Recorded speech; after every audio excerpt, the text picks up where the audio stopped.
우리 앞에서는 그 토기장이의 예를 들었고 또 오지병의 그러한 교훈이 있었습니다. 이제 실제로 우리 예레미야 선지자는 당시에 유사장에게 핍박을 당하고 있습니다. 1절부터 6절까지 내용이죠. 예레미야가 하나님 말씀을 그대로 전하자 그 바솔이라는 여호와의 집 유사장이 있었습니다.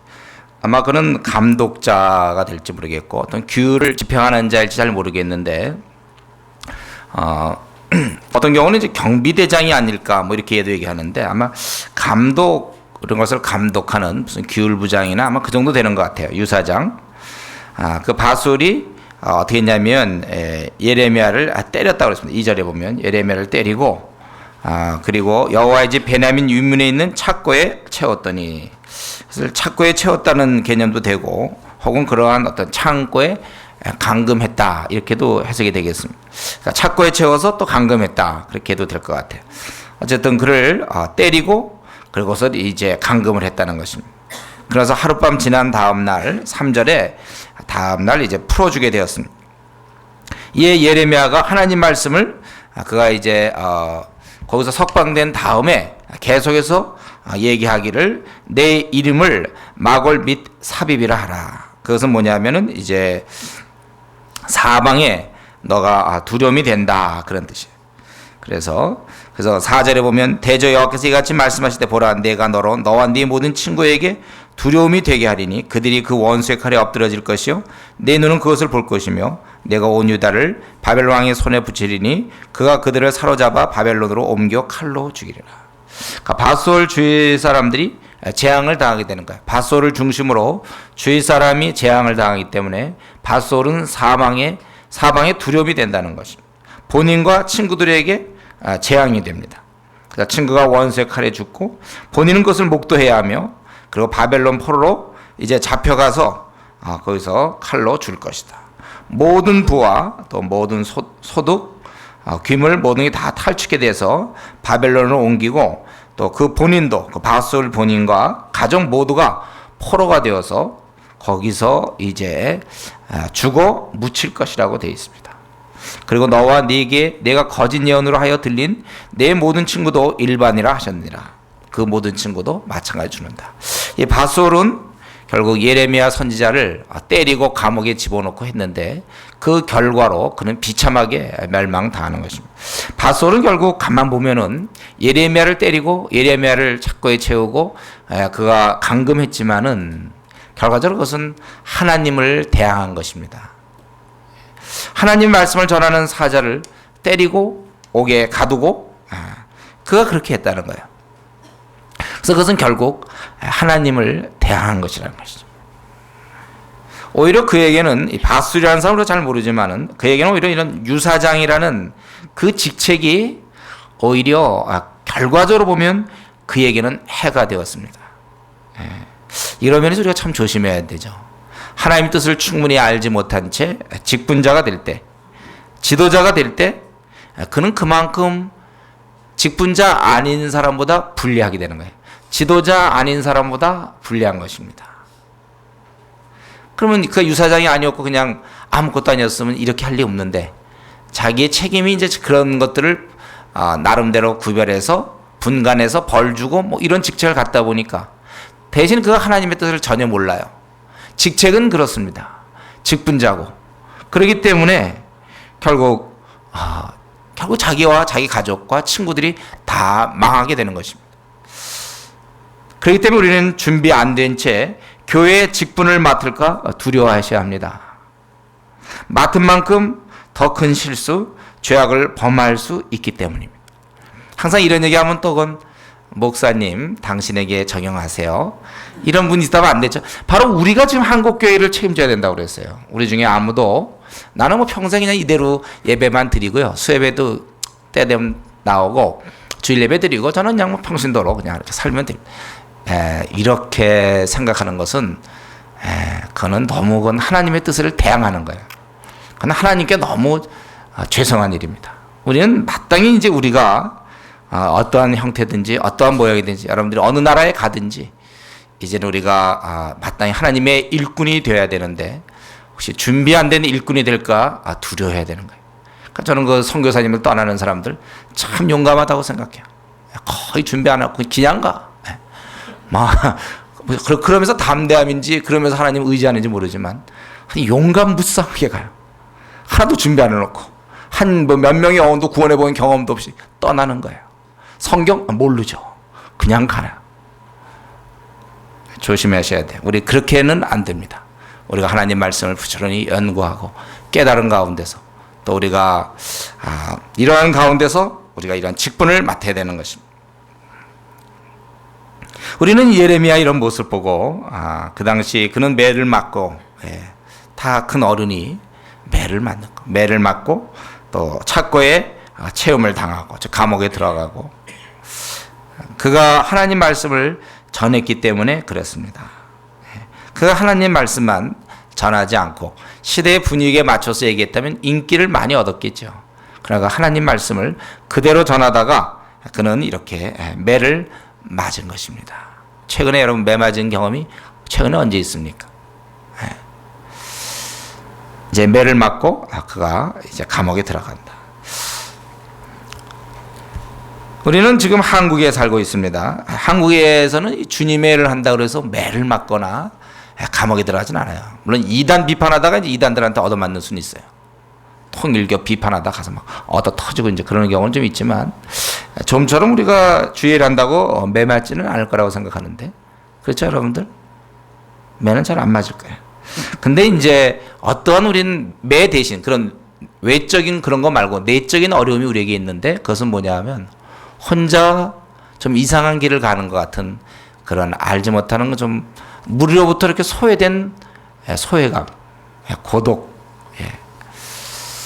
그리고 어떻게 보면 좀 자기가 주님의 일 열심히 하는데 다른 사람들 자기 거 챙길 때 자기만 혼자 뒤지는 듯한 손해 보는 듯한 그런 느낌 이런 게 좀 들 수 있겠고 또 우리가 특별히 복음을 알리려고 할 때 보면 이제 배척받고 우리를 사람들이 좀 이렇게 무시하죠. 그리고 본인도 괜히 그 사람 다른 게 더 중요한 일이 있는데 괜히 끼어들어서 그 사람 시간을 빼앗는 것 같은 너무나 우리가 이렇게 순수한 나머지 복음을 전할 때 그가 좀 굉장히 중요한 일을 하는데 내가 좀 끼어드는 것 같은 그 사람이 좀 쉬어야 되는데 내가 끼어드는 것 같은 세상 이게 최고로 제일 우선순위임에도 불구하고 본인은 괜히 남의 그러한 사생활 건드리는 것 같고 귀찮게 하는 사람일 거라고 본인이 생각하는 것 이런 것들 각오하십시오 여러분. 우리의 지금 한국 교회 현재 한국 상황에서는 외적이지 않냐고 내적인 고통이 있습니다. 그러면서 우리가 믿음 생활하는 거예요. 그런데 우리 예레미야 선지자의 좀 훌륭한 점은 바로 그런 것이죠. 그가 풀어주자. 유업이 여전히 있었고 바로 자기를 때리고 감옥에 갈 수 있는 권한을 가진 그 사람 앞에서 그의 면전에서 여전히 그의 재앙을 선포하고 있어요. 하나님 말씀을 전하고 있습니다. 비록 선지자는 그에게 얻어맞았기 때문에 자기도 나와서 그를 때리거나 우리 그렇게 할 수는 없어요. 그러나 대신 그에게 하나님 말씀을 하나님의 그러한 진노를 그것을 얘기할 수 있는 권위를 갖고 있다는 것입니다.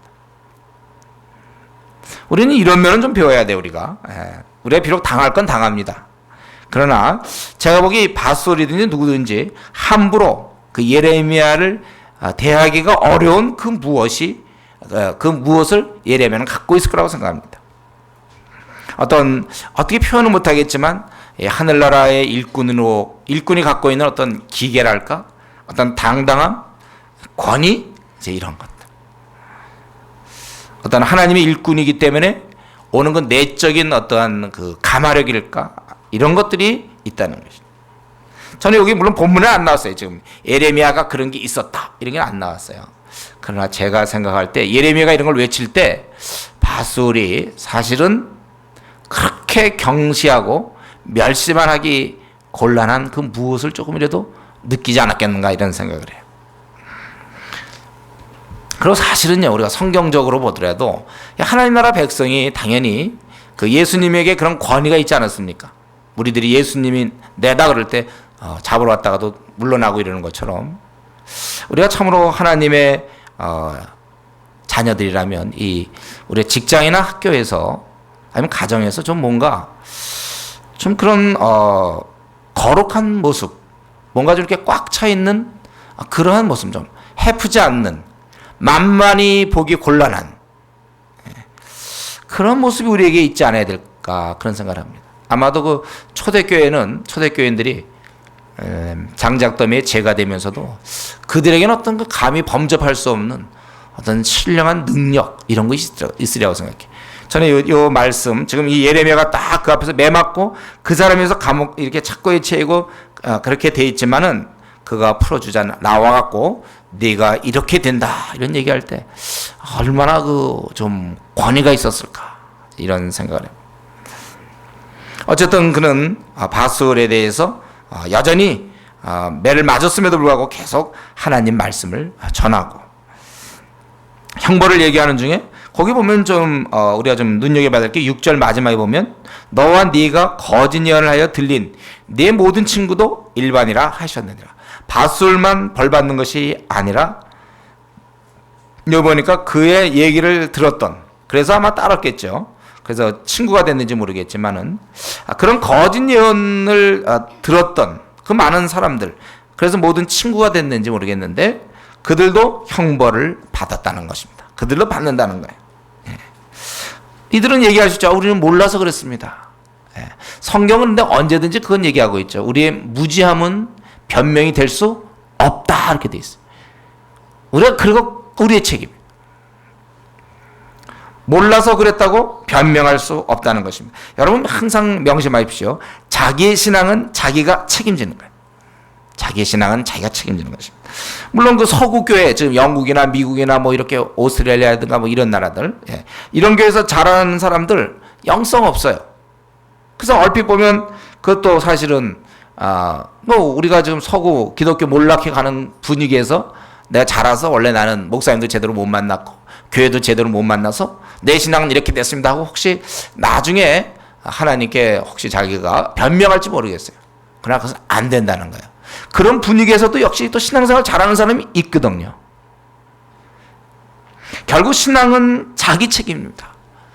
이런 영국 교회나 뭐 미국 교회보다 중국 교회에서 태어난 사람들은 복된 사람들이죠.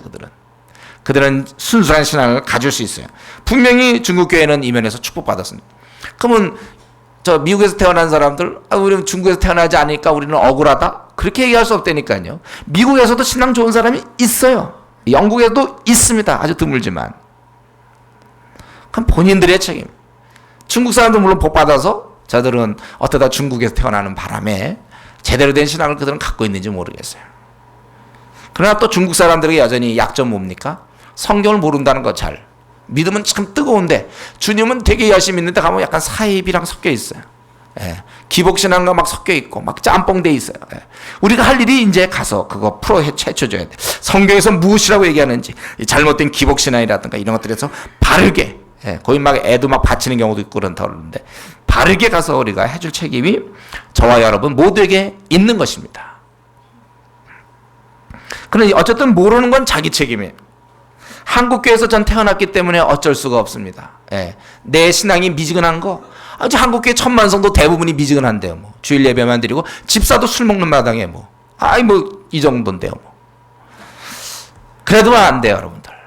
저는 우리 교회 이렇게 자랐는데 우리 교회 원래 분위기가 이랬습니다.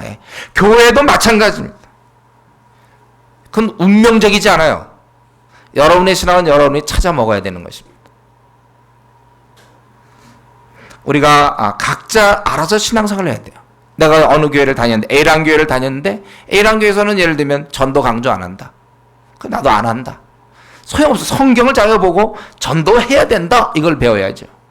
나는 B라는 교회를 다녔는데 도대체 말씀 연구 안 한다. 그래서 나는 성경을 모른다. 그럼 어떻게 하겠느냐? 그건 자기 책임이라니까요. 부지런히 말씀을 사모해야죠. 우리 베레아 사람들은 날마다 정말 말씀이 그러한가 상고했다, 그렇게 됐어요. 저는 지금 우리 교회도 마찬가지예요. 우리 교회가 요즘 뭐 PBS 강조하고 뭐 노방전도 얘기도 하고 뭐 그러지만, 그러나 교회에서 하는 것만 따라서 안 됩니다. 어떤 사람은 이렇게 갖고는 안 되겠다. 일주일에 한 번 내가 토요일날 노방전도 나와서 되겠는가? 본인이 결단할 문제예요. 하나님 앞에서 나는 아무리 봐도 하루에 한 3번, 일주일에 한 3번 이상은 나는 해야 되겠다고 생각합니다. 그렇게 하시지. 나중에 왜 일주일에 한 번밖에 안 했는가? 물론 이제 아예 그것도 안 하는 사람이 있어. 지금 나는 오히려 그거 안 하는 사람 때문에 사실 더 심각하지만, 예를 들면 그렇다는 거예요. 그리고 박영동 목사님이 그때 세조씩 돌려갖고 한 달에 한 번 했는데요. 예. 그러지 말라니까 그건 본인 책임이에요. 그건. 나는 지금 이거 왜 하고 있어? 토요일 날 왜 노방전도 그건 최소한 어떻게 할 방법이 없을까? 워낙들 안 하니까 이러는 거지.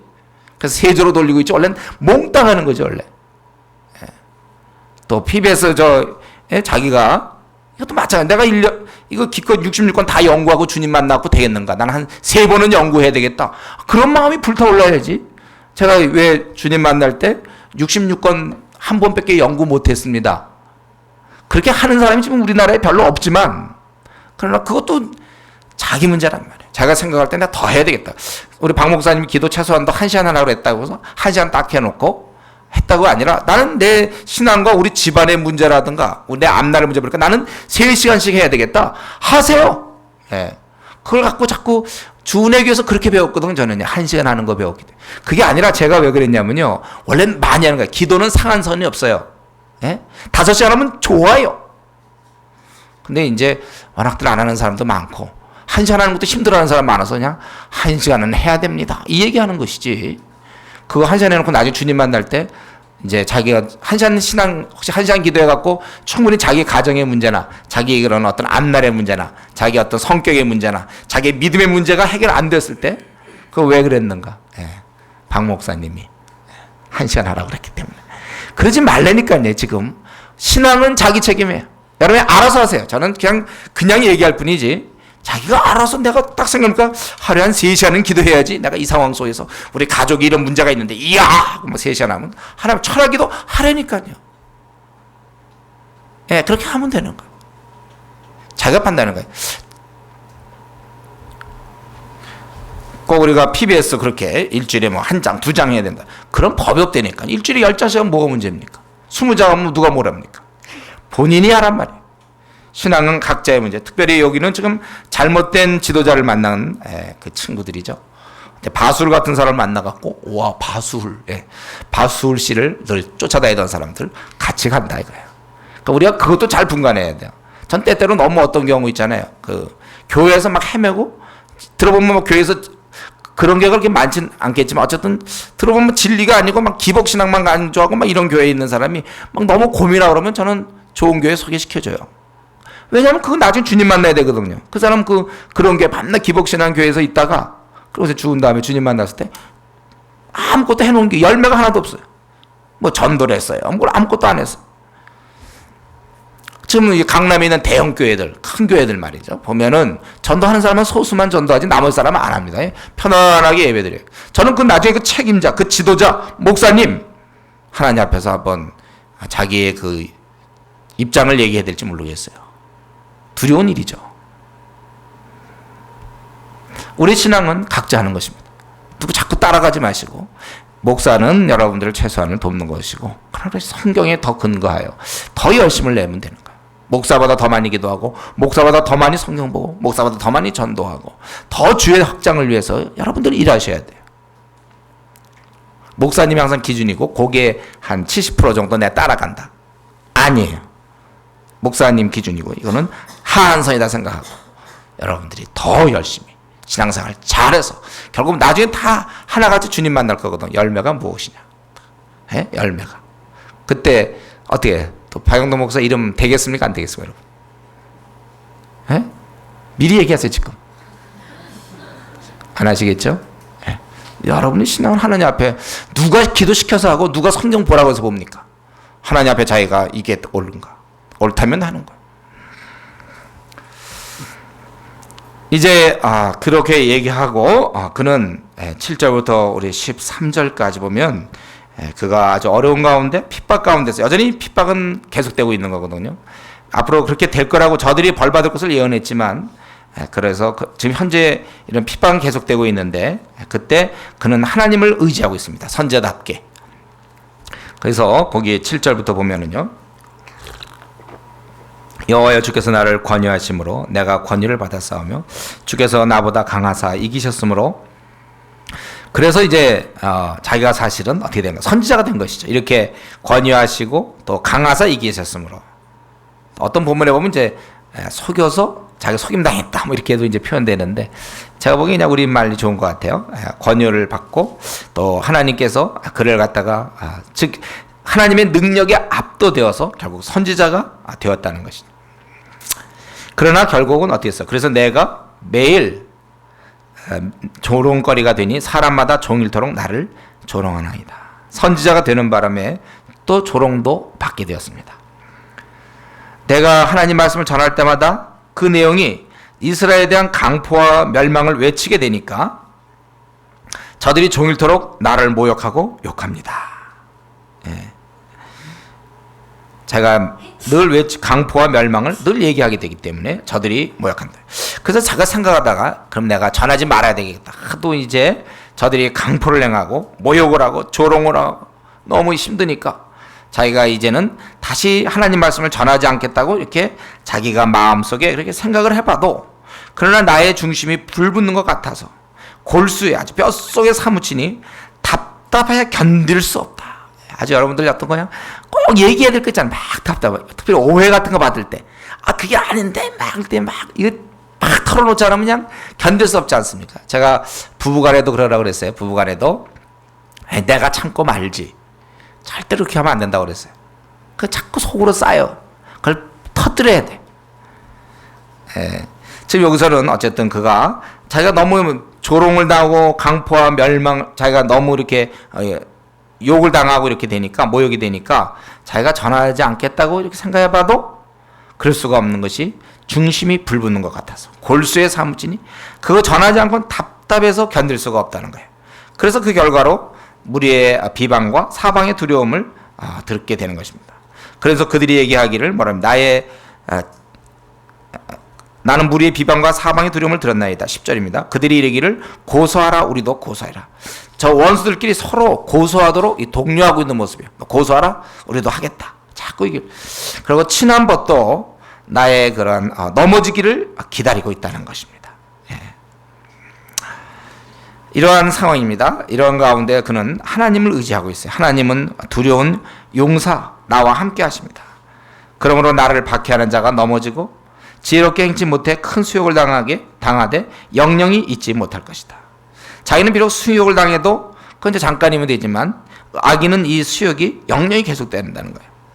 또 내 사정을 주께 말씀드렸으므로 주께서 그들에게 보수하심을 나로 보게 하소서. 12절에 의의를 시험하사 그 표부와 심장을 보시는 망군의 여호와여, 나의 사정을 주께 아뢰었은즉 주께서 그들에게 보수하심을 나로 보게 하옵소서.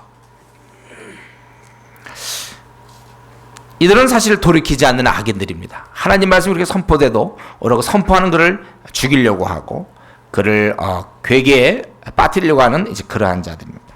이제 그들을 보면서 한때는 이 이스라엘 민족의 구원을 위해서 하나님의 진노를 막으려고 많은 기도했던 그 예레미야 선지자는 이제 저들의 패망을 보여달라고 하나님께 기도하고 있습니다. 그러면서 13절 여호와께 노래하라, 너희는 여호와를 찬양하라. 가난한 자의 생명을, 재정적인 것이 아니라 이렇게 핍박당한, 주의 이름 때문에, 의의 이름 때문에 핍박당하는 그런 자들의 생명을 행악자의 손에서 구원하셨습니다. 그렇게 얘기하고 있는 것입니다. 예레미야는 조롱을 당하되 매일 당했습니다. 하루 종일 당했어요. 치욕과 모욕거리가 되었고 친구들은 이제 다 떠나고 말았습니다. 다 떠난 정도가 아니라 그가 망하기를 바라요. 한때 친했던 그 친구들이 이제는 원수가 되고 그가 망했으면 그의 실패를 기다릴 정도라는 것입니다. 사실 이러한 분위기 속에서 이러한 선지자의 역할, 하나님 말씀 선포하는 일을 사실 멈추고 싶지만 그러나 마음이 불타서 견디지를 못한 것입니다. 사실 그래서 그는 결국은 이러한 상황에서 하나님을 의지하게 되고 그렇게 된 건데, 우리 그 예레미야 선지자는 참 그런 분이 좀 재밌는 것 같아. 자기가 이렇게 너무 힘들기 때문에 좀 선포하지 아니하며 내가 그 이름을 말하지 아니라 하면, 그런 생각을 해봤다는 거예요. 그러나 도저히 참을 수 없. 저들이 멋대로 행하고 하나님께 대항하고 하나님 뜻이 아닌 일을 그들이 행할 때 그는 참을 수가 없었고, 결국 또 저들에 대한 하나님의 심판을 알고 있는 예레미야는 이들의 비참한 운명에 대해 외칠 수밖에 없었다는 것입니다. 비록 돌아오는 반응은 차갑죠. 자기들을 위해서 그러는데, 예수님도 우리 위해서 죽는데 그때 얼마나 많은 사람이 조롱하고 때리고 멸시했습니다. 똑같아요. 저들을 위해서 하는데 그 반응은 항상 차갑고 비난과 조롱뿐이라는 거예요. 그래도 가만히 있을 수 없죠. 이건 언제 우리가 경험하면 노방전도 해보면 알아요. 저들을 위해서 하는 건데도요, 그들은 얼마나 우리를 아주 이렇게 차갑게 대하는지 몰라요. 아주 우리를 무시합니다. 조롱해요. 그러나 이 선지자는 그럴 때 가만히 있을 수 없었다는 것입니다. 우리가 이 조금 하다가, 주의 뜻이라고 조금 실행하다가 조금 비난이라든가 별로 이렇게 인기가 없고 좀 무시당하는 듯하고 자기의 자존심이 상할 것 같으면 멈추거나 후퇴하는 그러한 신앙, 우리가 그런 신앙을 가질 수도 있어요. 뭘 좀 하는 듯, 주의를 하는 듯 하다가 상황이 어려워지면 그냥 낙심돼요. 그럼 그만둬요. 이건 우리도 지금 많이 겪고 있지 않습니까? 이런 거. 뭔가 내가 주님의 일을 처음에 계획하고 좀 하려고 하다가 이것저것 안 되면 에이 모르겠다, 그만두자. 그건 어린아이의 신앙입니다. 우리는 선지자처럼 계속해서 해야 돼. 이 사실을 말하지 않으면 견딜 수 없는 심령을 갖고 있어야 됩니다. 그러니까 결국은요, 왜 조금 하다가 낙심되면 그만둡니까? 그는 견딜만 하거든. 속에서 불타오르는 게 별로 안 타올라. 이게 좀 타오르고 막 답답해야 되는데 하나도 답답하지 않아. 그러니까 오히려요, 지금 내가 뭐 슬럼프다, 또 내가 다운됐다, 그래서 머뭇머뭇거리고 주저하는 거 가만히 보면 한번 묻고 싶은데, 애당초 자기 속에는 그런 게 처음서부터 타오르지 않은 게 아니었나요? 아니, 한번 정직하게 이 시간 생각해 보십시오. 지금 자기는 자기가 제일 잘 알아요? 저는 잘 모릅니다. 자기가 제일 잘 아는데, 자기에게는 애당초 이런 게 지금 신앙생활 5년째 하면서 혹은 10년째 하면서 이런 불타오르는 이러한 열정이 형성되어 있습니까? 내가 왜 전도를 안 합니까? 바빠서요? 글쎄요, 바빠서일까요? 오늘 말씀에 비춰보면요, 오히려 그 타오르는 게 그의 중심에 꺼져 있는 거 아닌가? 물론 한때 타올랐는지 그건 잘 모르겠지만 혹시 다 꺼진 거 아닙니까? 그러니까 조금 힘드니까 그만둬도 되죠. 그리고 그만두니까 오히려 편해. 뭐 답답함이 없어요. 불 붙는 것 같아서 골수에 사무치니 답답하여 견딜 수 없나이다. 우리 자신이 어떻습니까? 애당초 이런 열정이 없으면 얘기가 안 되는 거예요. 그러니까 뭐 어떤 때는 그냥 한번 나왔다가 또 어떤 때는 또 안 나왔다가 들락날락거리고. 그 왜 그렇습니까? 뭐 애당초 열정이 없는데 뭐 그칠 수 없는, 바울 사도는 뭐라 했냐면 자기가 이 복음 전할 때 보면 이 그치지 않는 고통이라고 그랬어요. 바울 사도는 아주 그치지 않는, 이 동족 구원에 대한 열망이 그치지 않는 고통이라고 그랬어요. 그러니까 그걸 할 수 없이 하는 거예요. 힘드니까 이 복음을 전해야지. 전하지 않으면 본인이 힘든데. 차라리 복음을 전해서 조롱받는 게 100번 행복하다니까. 그거 안전해서 그냥 막 골수에 사무쳐갖고 그냥 완전히 그냥 그 어떻게 표현합니까? 독감 같은 걸려갖고 그냥 온몸이 막, 몸살에 그냥 막 땀나고 그냥 막 힘든 거 있잖아요. 막 그런 거 비슷하게. 전하지 않으면 그러니 차라리 전하는 게 낫겠다. 근데 지금 이 시간에 제가 한번 질문하고 싶은 게 바로 그 점입니다. 정직하게 내 안에는 이런 타오르는 이러한 열정이 있는가? 주의 말씀을 전하지 아니하면 견딜 수 없는 그러한 열정을 나는 갖고 있는가? 이거 기도 제목입니다. 하나님, 내 안에 그 열정을 주시옵소서. 하나님 말씀을 선포하지 않으면, 여호와를 선포하지 아니하면, 그 이름으로 내가 말하지 아니하면 내가 견딜 수 없는, 내가 이런 상황을 알고 막 그 세계 최고의 비밀을 알고 있는 내가 이거를 입을 열지 않으면 나는 견딜 수가 없습니다. 그러한 자가 되게 해주십시오. 혹시 그동안 이유를 혹시 알았습니까? 왜 그동안 내가 이렇게 노방전도 하자 그러면 소극적이었는가? 그것은 무슨 입시 때문에 그런 게 아니에요. 어떤 직장의 그 승진 문제 때문이 아니라 그거를 뛰어넘을 만한 이러한 아주 그러한 열정, 우리에게 이것이 나에게 지금 점화되어 있는지 아니, 이제 둘 중에 하나입니다, 여러분들. 이 문제를 정확히 하나님께 놓고 정화가 돼 있지 않다면 기도하십시오. 초대교회는 이게 너무나 심한 나머지 목숨조차도 이걸 이길 수가 없어요. 주여, 내 안에 이것이 점화될 수 있도록 주여 은혜를 베풀어 주십시오. 이 점화되지 않은 상태에서 아무리 하려니까 뭐가 됩니까? 우리는 마찬가지입니다. 예레미야가 그 시대가 너무나 하나님께 배역하고 타락되어 있어서 하나님의 공의로운 심판을 전할 수밖에 없었던 것처럼 지금 이 시대도 너무나 타락되어 있으므로 우리가 전해야 되는 하나님의 뜻은 결국 저들이 듣기 싫어하는 저들의 행동과 반대되는 것일 수밖에 없다는 것입니다. 너희들에게 하나님의 큰 심판이 있다. 형벌이 있다. 지옥이 있다. 그리고 미지근한 신자들 너희들 그렇게 해서 구원받지 못한다. 분명히 우리 외쳐야 돼요. 만약 우리가 그렇게 외친다면 어떤 일이 벌어질까요? 배척받죠. 성경에 있는 대로. 그러면 배척받는 거예요. 그러면 우리는 또 어떻게 할 겁니까? 배척받으면 하나님께 아뢰는 거죠. 우리도 여기서. 예레미야가 하는 것처럼. 하나님께 아뢰는 거예요. 그리고 아주 중요한 건데 거기 13절에 있는 것처럼 이렇게 아뢰므로만 끝나지 말고 그 다음 단계까지 가는 우리 성숙한 신앙을 가져야 되겠는데요. 뭐냐 하면 여호와께 노래하라. 하나님께 아뢰다면은 하나님이 분명히 이 문제를 해결해 주실 것인가. 그 돌보심을 기억하고 멀리 내다보는 믿음으로 감사와 찬양하는 것입니다. 그러니까 우리 힘든 상황에서는요, 선한 목자가 이루실 일을 기대하면서 찬양하는 것, 이게 잘 안 어울립니다. 그러나 의지적으로 노력하세요. 아니, 그렇게 돼야 될 겁니다. 내가 지금 굉장히 힘들어요. 어떤 무슨 직장의 문제나 가정의 문제나 무슨 입시에 대한 문제나 병에 대한 문제 힘들죠? 이럴 때 어떡합니까? 간구하겠죠. 그걸로만 끝나지 말라니까요. 내 기도를 들으신 그분, 결국은 되고 말 그분을 찬양하자 이거예요. 저는 요즘 우리 교회 이전 문제 이렇게 자꾸 꼬이고 뭐 되는 듯 하다가 안 되고 되는 듯 하다 안 되고, 오늘도 혹시 전화 안 오나 하고 기다렸는데 아직 안 오더라고요. 좀 답답하지만 그러나 이제 마음속에 그런 생각이 있어요.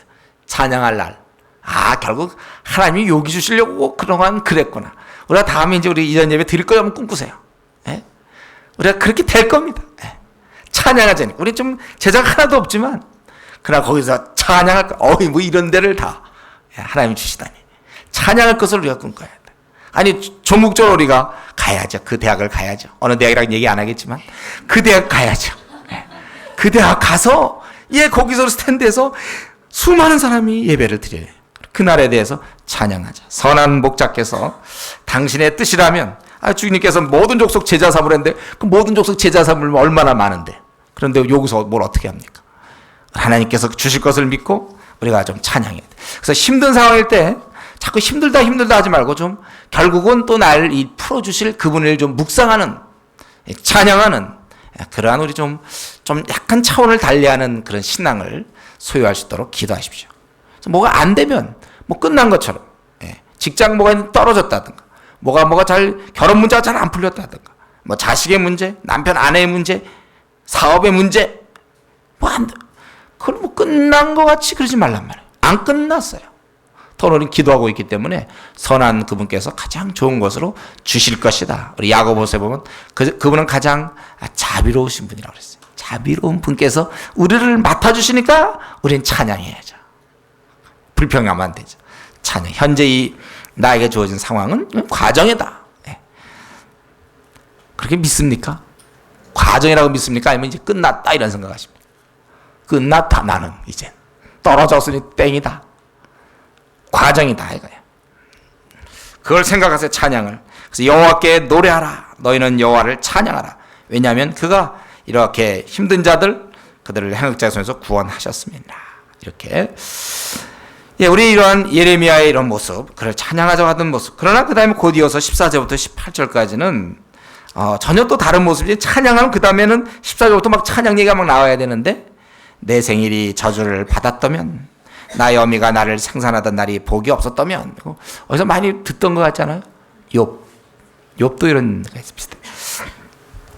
지금 하나님을 찬양하라고 얘기하고 있지만 현재 상태가 자신이 얼마나 힘든 상태인지 그걸 얘기하고 있습니다. 생일을 저주하고 이 소식 전한 자를 저주해요. 그래서 거기 보면은 나의 아비에게 소식을 전하여 이르기를 네가 생남하였다 하여 아비를 즐겁게 하던 자가 저주를 받았다면 그 사람은 여호와께서 회파하시고 후회치 아니하신 성같이 되었다면 그로 아침에 부르짖는 소리 낮에는 떠드는 소리를 듣게 하였다면 이 아침에 부르짖는 소리 낮에 떠드는 소리를 듣게 하였다는 게 뭐냐면 전쟁, 적들의 함성. 그래서 그가 전쟁 중에 이걸 멸망당하는. 그랬다면 이는 그가 나를 태해서 죽이지 아니하셨으며 나의 어미로 내 무덤이 되게 하지 아니하였으며 그 배로 항상 부르게 하지 아니하신 영우다. 그 배로 항상 부르게 했다는 얘기는 아기를 낳았다는 얘기예요. 그렇게 하지 않은 영우다. 아기를 못 낳아야 되는데 낳았다는 거예요. 어쩌야 내가 태에서 나와서 고생과 슬픔을 보며 나의 날을 수욕으로 보내는 거. 참으로 한탄하고 있죠.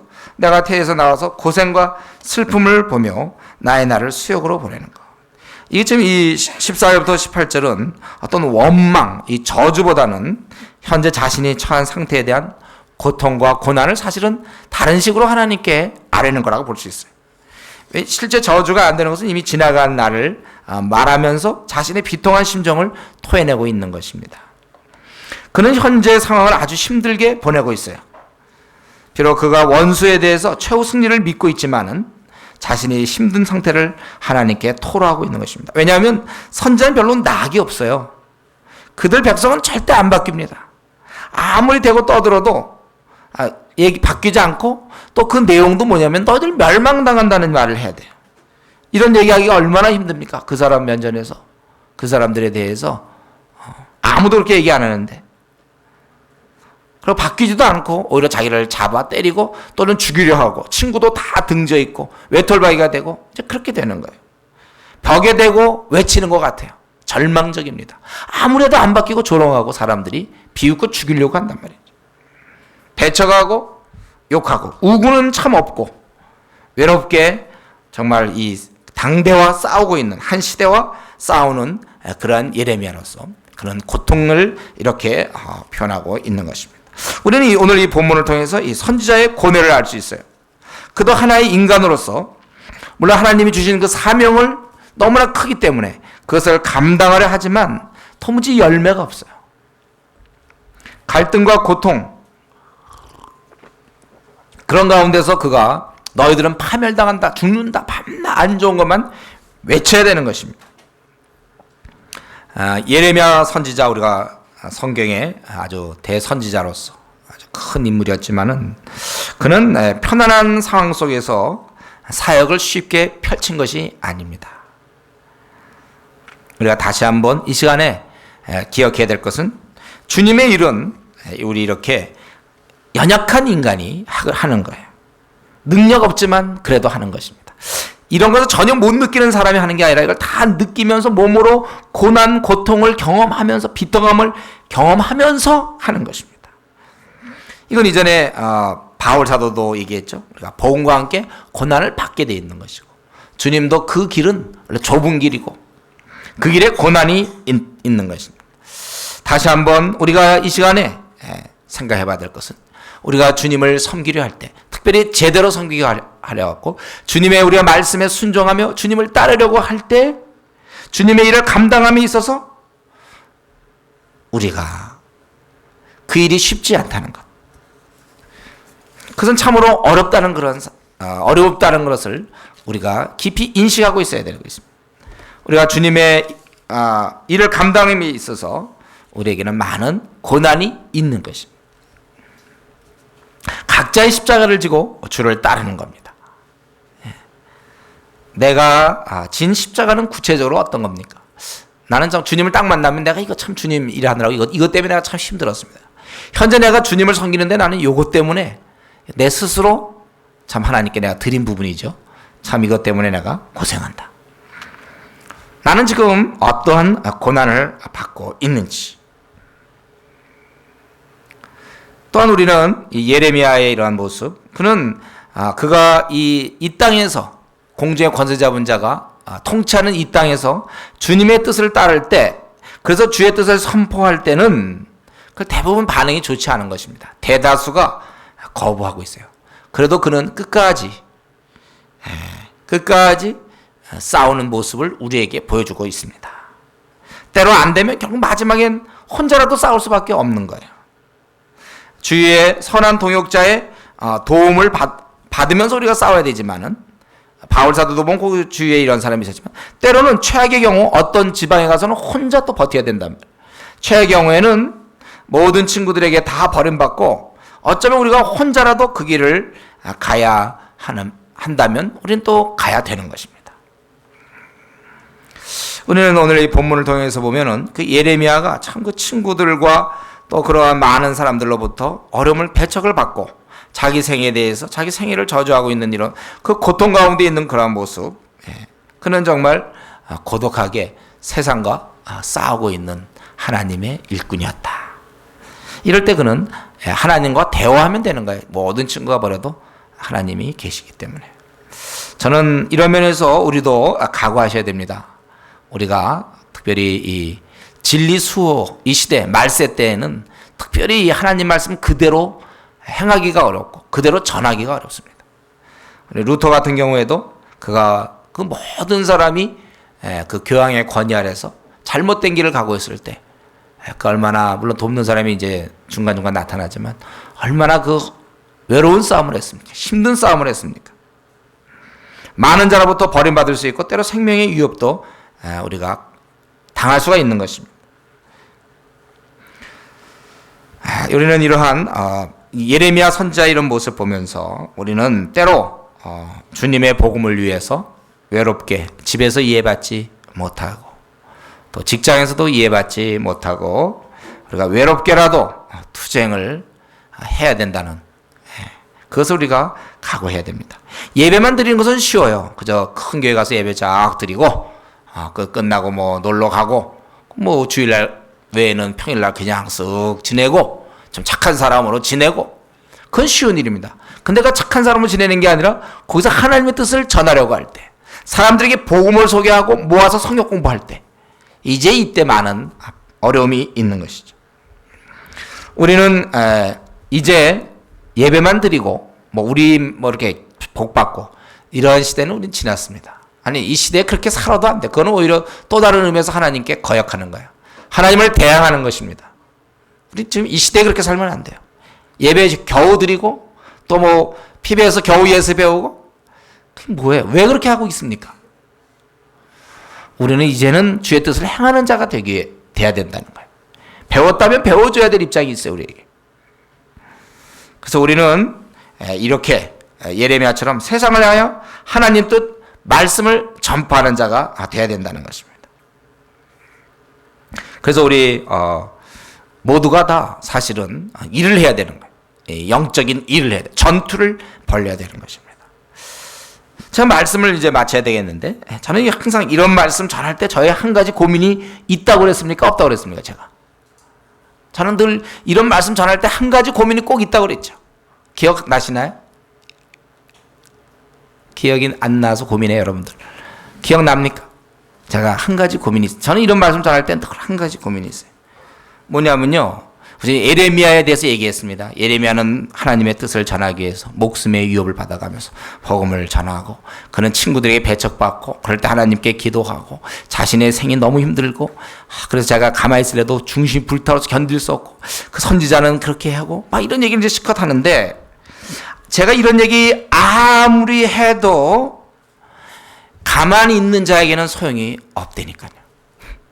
제가 이런 얘기 아무리 해도 예배주의자들한테는 제가 먹혀 들어가지 않아요. 즉 예배주의자, 새로 말을 만들까요? 뭐냐면 주일 예배 드리고 수예배 드리고 금요 기도에 참석하기만 하는 사람, 그리고 직장에서 학교에서 절대로 불신자 모아놓고 성경 공부하지 않는 사람, 요걸 이제 예배주의자라고 편의상 얘기합시다. 제가 이런 설교 아무리 해봐야 예배주의자한테는 아무런 영향력이 없다는 거예요.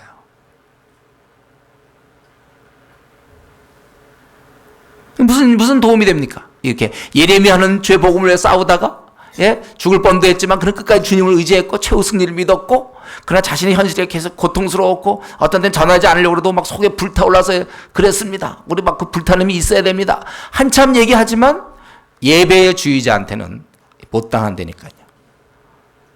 오늘도 예배를 잘 드렸다. 집에 가자. 이렇게. 소용이 없어요, 이 일이. 제가 이제 어느새 수험생 부모가 되지 않았습니까? 이전까지 뭐 수시, 무슨 정시, 뭐 하나 복잡해서 그건 이제 관심도 없었어요, 제가. 그게 나한테 무슨 관심이 있습니까, 그거. 근데 이제 수험생 부모가 되니까 그게 뭐냐. 저절로 이제 알게 돼 있어요, 알게 돼 있고. 우리 집사람도 고3도 무슨 반에 뭐 엄마들 모임이 있어서 거기서 정보 교환 뭐 이런 거 있어서 가끔 가보기도 해요. 자기가 해당 사항이니까.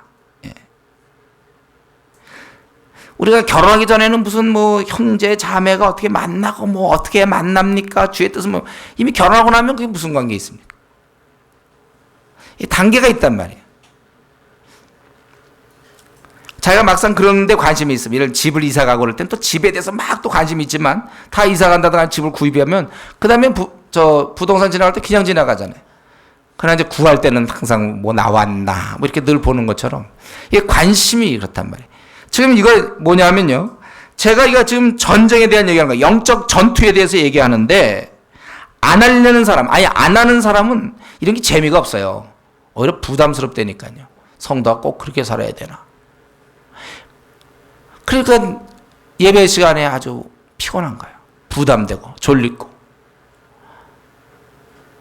그 제가 항상 보면 제 설교를 듣고 나면 항상 사람들 반응이 이제 어떤 사람은 이제 도움이 많이 되는 사람이고 어떤 사람은 부담스럽다는 거예요.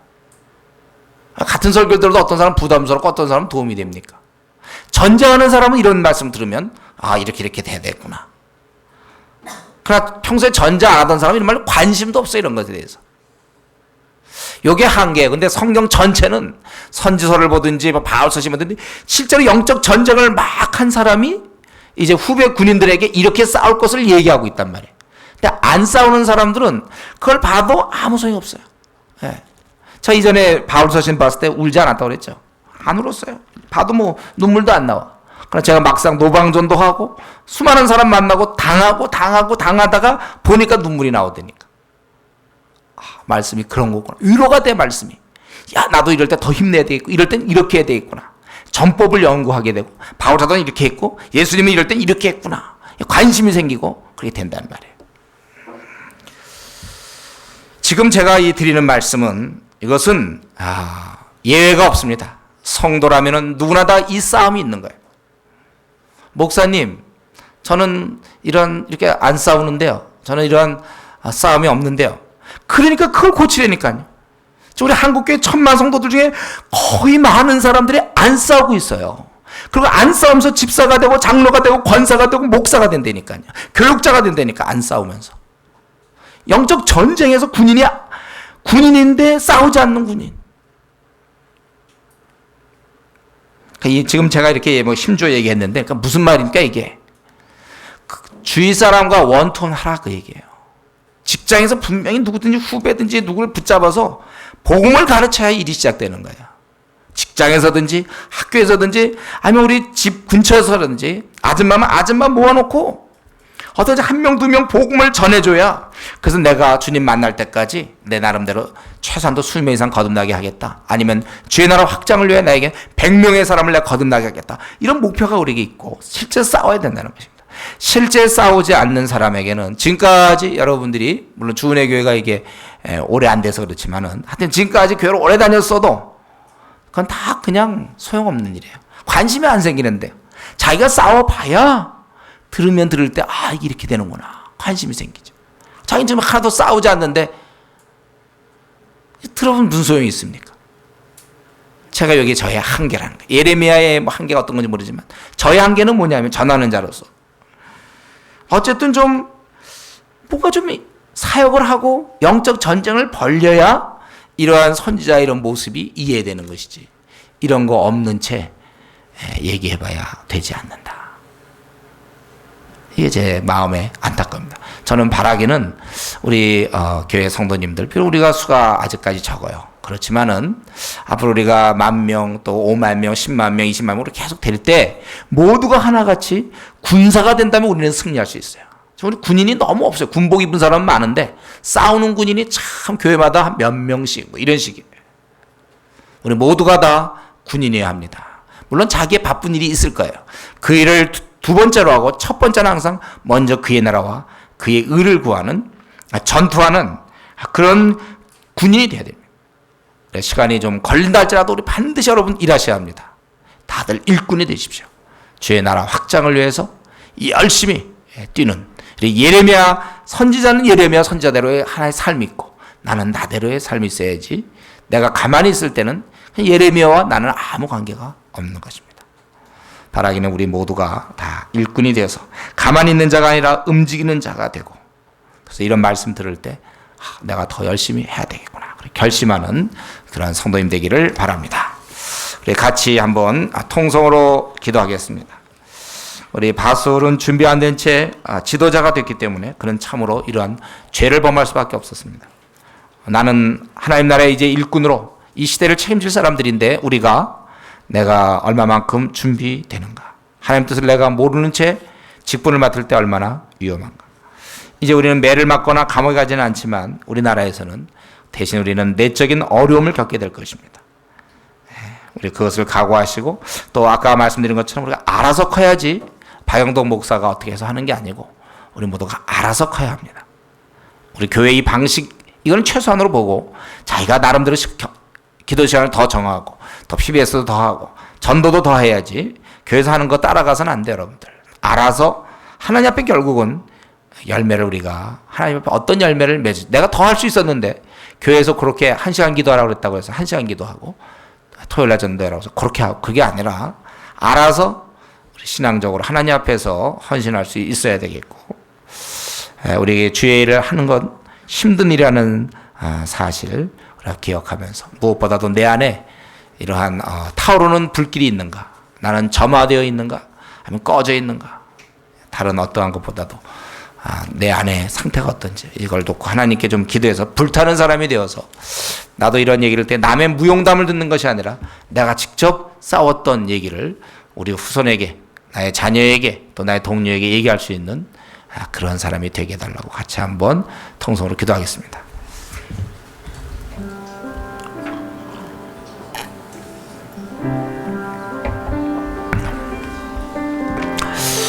아버지 하나님, 적절하게 하옵소서. 아버지 하나님을 전할 때마다 가만히 있는다면 이게 무슨 의미가 있겠습니까?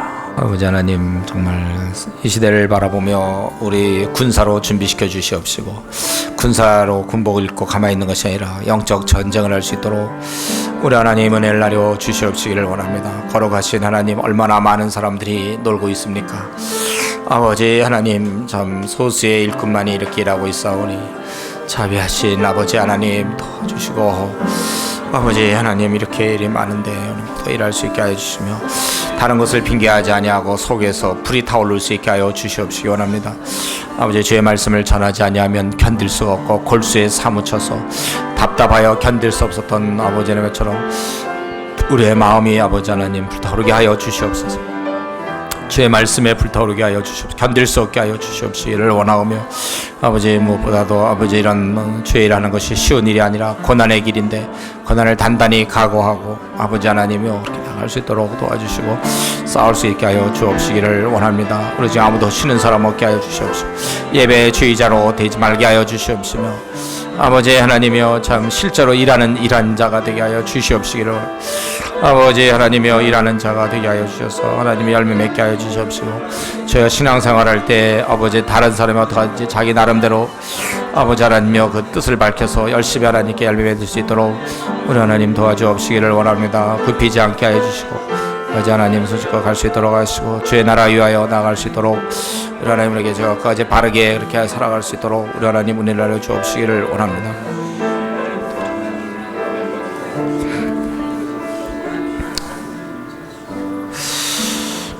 우리를 주의 나라 일꾼으로 부르신 하나님 아버지시여, 아버지 하나님, 우리가 일꾼이 되었사오니 일하게 해 주시옵소서. 우리가 그저 예배의 주의자가 되지 말게 하시고 일하는 자가 되게 하여 주시기를 간절히 바라옵고 원합니다. 우리가 일하면 도움받을 사람 많이 있는데 그저 우리가 이 땅에 있는 일에 모든 것 신경 다, 시간 다 빼앗겨서 늘 그 일로 허겁지겁하지 않게 해 주시옵소서. 어차피 이 땅의 일은 바쁘고 끝이 없는 일인데 우리가 시간 사용을 잘 배워서 우선순위를 정하여 먼저 주의 일을 하고 남은 시간 또 이 땅에 필요한 것들을 쓰게 하여 주시기를 원합니다. 거룩하신 하나님 아버지, 무엇보다도 우리가 주의 말씀을, 여호와 이름을 말하지 아니하면 중심이 타서 골수에 사무쳐 견딜 수 없는 사람들 되게 하여 주시옵소서. 우리에게 아버지의 그런 불길을 허락하여 주시옵소서. 내 안에 참으로 타고 있기를 원합니다. 꺼져 있습니까? 하나님 다시 켜주셔서 불타오르는 마음 때문에 견딜 수 없게 하여 주시기를 간절히 바라옵고 원합니다. 아버지 하나님이여, 주를 섬기며 주의 일하는 일에 참으로 많은 어려움과 또 힘듦이 있습니다. 이걸 피하지 않게 하여 주시고 당연히 생각하며 아버지 우리 정말 우리의 신앙생활을 제대로 할 수 있게 하여 주시고 결국 하나님 앞에 우리 각자이온데 교회에서 하는 대로만 따라하지 말게 하시고 각자 믿음을 발휘하여 더 많이 성경 보고 더 많이 기도하며 하나님과 더 많이 교제하고 동행하며 더 큰 인물로 하나님 이 나그네 길을 가게 하여 주시고 그래서 언젠가 주님 만났을 때 각자 하나님 앞에 아버지 하나님이여 칭찬받는 저희들 되도록 은혜를 허락하여 주시옵기 원합니다. 주은혜교회 하나님 이렇게 허락하여 주셨는데 이 교회에 아버지 오는 모든 성도마다 다 일꾼으로 살게 하여 주셔서 이 3,700만 명의 죽어있는 영혼들 위해 일하게 하시고 2,200만의 북한 동포들 통일되면 저들 위해서 일하게 하시고 중국의 10억을 위해서 일하게 하여 주시고 아시아 아프리카 전 세계 죽어있는 50억 55억의 영혼을 위해서 한 번 일하고 주님 만날 수 있도록 도와주시옵소서. 아버지 하나님 오늘도 이렇게 저희들에게 신앙의 자유를 허락하여 주셔서 마음 놓고 예배 드리게 하시니 감사합니다. 가까운 우리 중국에서는 이렇게 마음 놓고 예배를 드릴 수 없는데 우리에게 이런 기회를 주셨사오니 대신 우리가 열심히 성경을 공부하여 이제 저 중국 가서 저들을 가르칠 수 있도록 은혜를 허락하여 주시옵소서. 감사를 드리옵고 예수님의 이름으로 기도드리옵나이다. 아멘.